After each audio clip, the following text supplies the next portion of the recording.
Hi, I'm Pastor David with Declaration Church, and is it just me, or is the idea of impossible just deflating?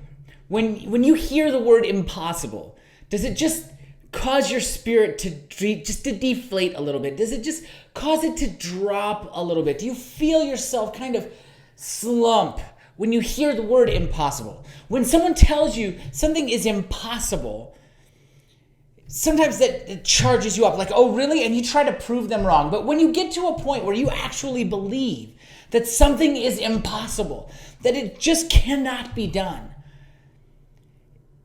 for me, that's deflating. It's defeating. It makes me feel stuck. And I don't think I'm probably the only one, because that word, impossible, means that literally something cannot be done.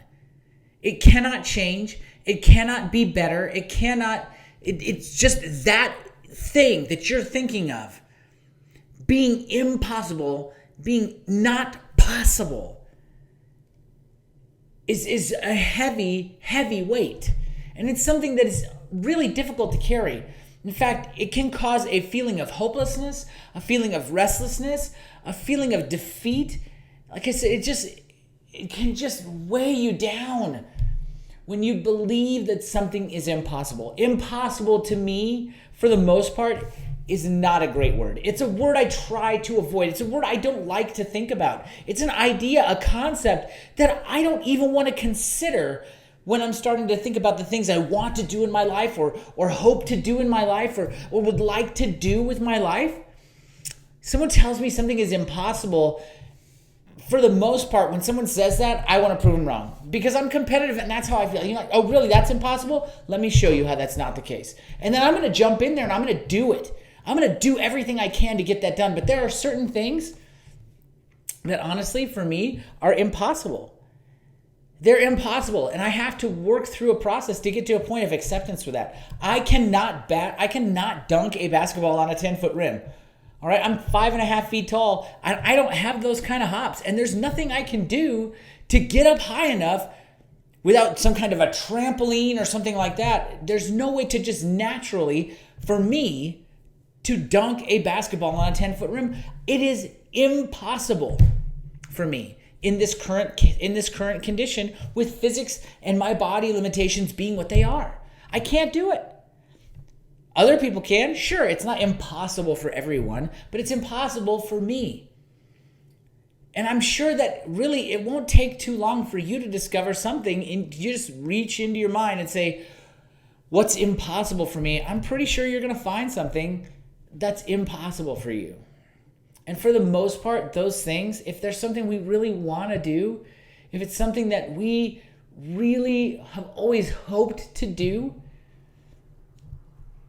it's deflating. And it brings that sense, that feeling of hopelessness. And yet, I found a scripture where the word impossible gets turned on its head, because it is the absolute best thing in the world that this thing is impossible. Did you know that even though God is all powerful, there are things he cannot do? There are things that are impossible for God. Now that might be hard to believe, and it might make you wonder, what in the world would I want to do? Why would I want to believe in a God that can't do something? But when I tell you this first thing that God cannot do, that's this first thing that's impossible for God, and that's not even my words, those are the words in the scripture that I'm about to share with you in Hebrews chapter 6, I think you're going to be really excited. And it's one of those things that impossible all of a sudden takes on a very positive light. Hebrews chapter 6, verses 17 and 18. And the writer of Hebrews here is talking about how God's promises are absolutely guaranteed. They are more certain, more sure than that the sun is coming up tomorrow. Because whether or not the sun comes up tomorrow is not actually predetermined. All right, if everything just came to a close today, if the whole earth just dissipated, or if the sun just imploded, all right, things outside of our control, it would not come up tomorrow. All right, taxes, if the IRS just got devastated with the rest of the U.S. government somehow, taxes would not be guaranteed. there are very few things in life that are absolutely certain. And yet God's promises are. And here's why. It says in verse 17, so when God desired to show more convincingly to the heirs of the promise that he gave to Abraham, the unchangeable character of his purpose, he guaranteed it with an oath. So that by two unchangeable things, in which it is impossible, there's our word, impossible, for God to lie, we who have fled for refuge might have strong encouragement to hold fast to the hope set before us. Did you catch that? It's impossible for God to lie. He cannot lie. He cannot lie. He always tells the truth. So when God says, I'm going to do this, he's going to do it, period. Now, the time frame may not line up with our expectations, and it may not line up with what we think is perfect, but it is going to happen, and it's going to happen in the perfect time, just when he determines it should.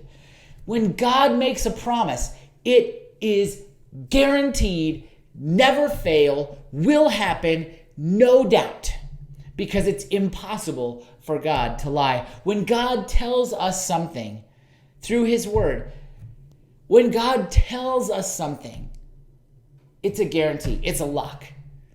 It is locked in. Definitely going to happen, no doubt.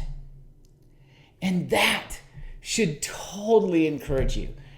And it should show the positive side of impossible. There are certain things that are not possible that we should be excited about. And this is absolutely one of them. God cannot lie. It's impossible for him to lie. And because it's impossible for him to lie, we can absolutely guaranteed trust everything he says.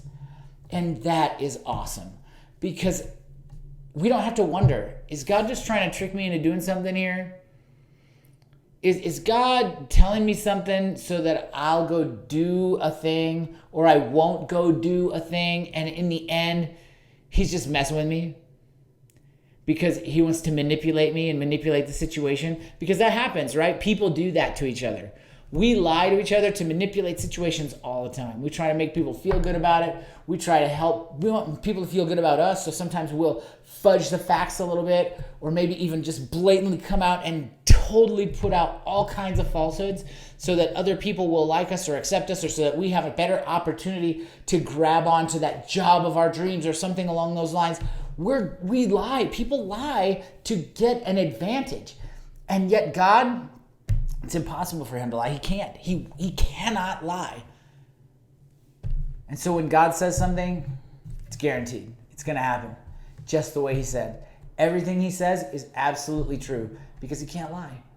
And that encourages me because I know the God I serve, I can trust.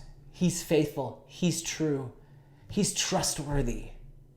And so I love that. And it gives me hope, and it strengthens me and bolsters me to know that the God I serve, anytime he says something, I can take that to the bank.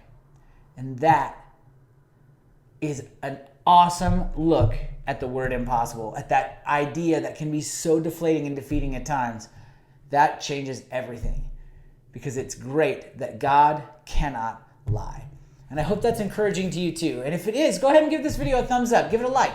Smash the like button and subscribe to the channel so that you and I can continue to walk through the scripture together, that you and I can grow together as disciples as we sharpen one another through this process. Thank you so much for letting me be a part of your journey with Jesus today.